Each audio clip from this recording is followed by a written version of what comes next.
All right, let's jump right in. When you crack open the Book of Kings, you might think you're just getting a simple history lesson about old kings, right? But if you look just a little bit closer, you'll see it's something else entirely.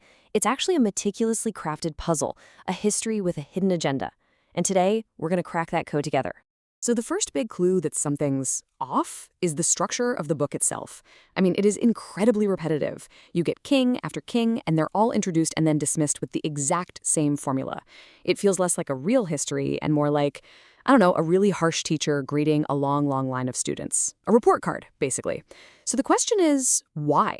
Why would an ancient writer do this? That's the mystery we're getting into today.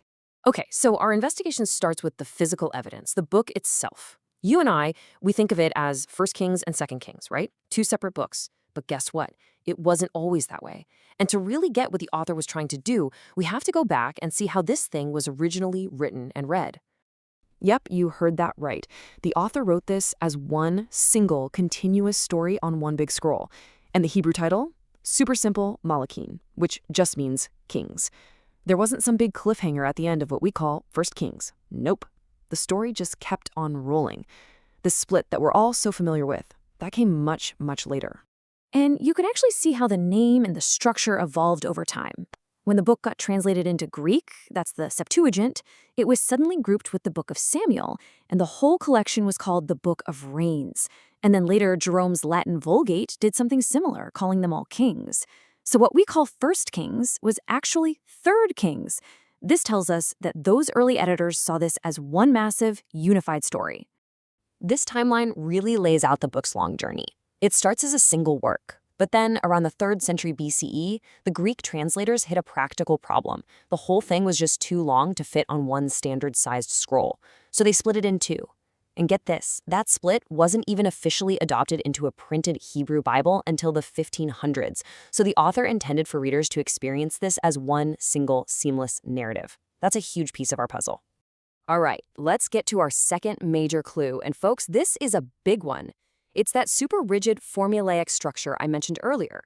It becomes really clear that the author wasn't just telling cool stories about kings. No. They were running every single monarch through an identical 6-point checklist. It's basically the report card of ancient Israel.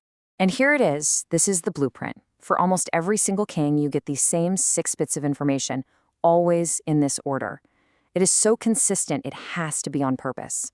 The author tells you who was ruling in the other kingdom, how old the king was when he took the throne, how long he reigned, who his mom was, and where you can go to read more. But the most important step, the one this is all building up to, is number 5, the final judgment, the moral assessment. And just to show you what I mean, here's the formula in action with Rehoboam. He was one of the first kings after the kingdom split. You can literally see the elements clicking into place. His age, the length of his reign, and then that concluding reference to another source, the Annals of the Kings of Judah. And this wasn't a one-off.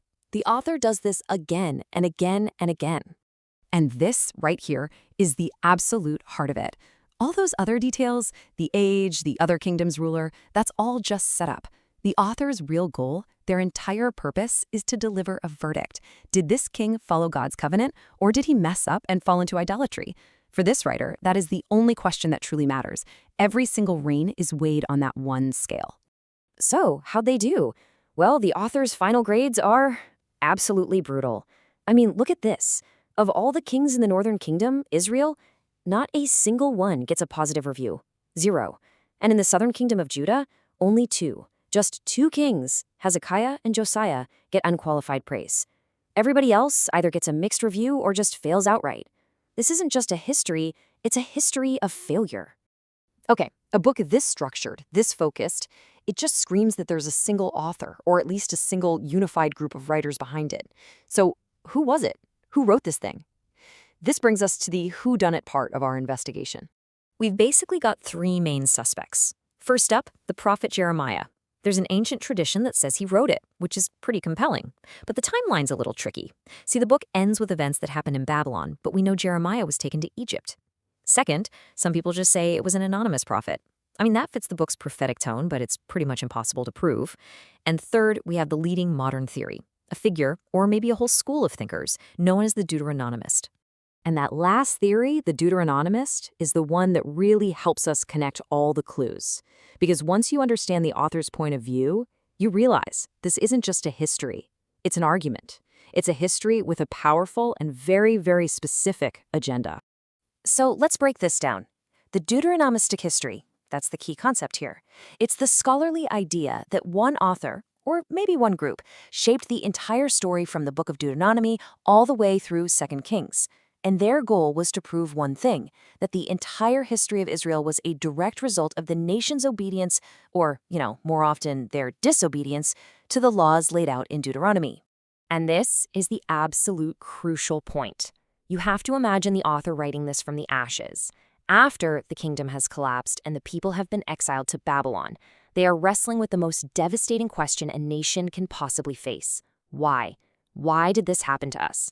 The Book of Kings is their powerful, detailed, theological answer to that question. There's this really powerful assessment from a famous scholar, Julius Wellhausen. And he argued that the author of Kings wasn't just a passive collector of stories, not at all. He said they took their sources, like the official court annals and old prophet stories, and actively reshaped them, even, quote, doing violence to them, in order to make everything fit their theological argument. See, they were way more interested in the why of history than just the what. Okay, so let's put it all together. We have the single unified scroll. We have that rigid report card formula being used over and over, and we have the motive, a writer trying to explain a national catastrophe. The case of the Book of Kings, I think it's ready to be solved. I mean, the evidence is pretty overwhelming, right? The repetitive blueprint points to a single intentional design. The consistent voice points to a single author or a unified school of thought. And the motive is crystal clear, to provide a theological explanation for the destruction of their nation and the exile. So, the verdict? The Book of Kings is not a neutral history book. It is a powerful piece of prophetic theology, masterfully disguised as a simple history. And this is the author's ultimate argument, the entire point of the whole book. See, back then, if your nation was conquered, it meant your gods were weak. But the author of Kings makes this radical claim. They argue that the kingdom didn't fall because the God of Israel was powerless against the gods of Babylon. No, it fell because generations of Israel's own kings had broken their covenant with their own powerful God. In other words, it was a self-inflicted wound. And this brings us to a final and maybe much bigger question. The Book of Kings is this incredible example of history being written to prove a point. And it kind of forces us to ask, is any history ever truly neutral? Or is every telling of the past, whether it's ancient or modern, really just an interpretation, a story that's been shaped by the author's own agenda? That's definitely something worth thinking about.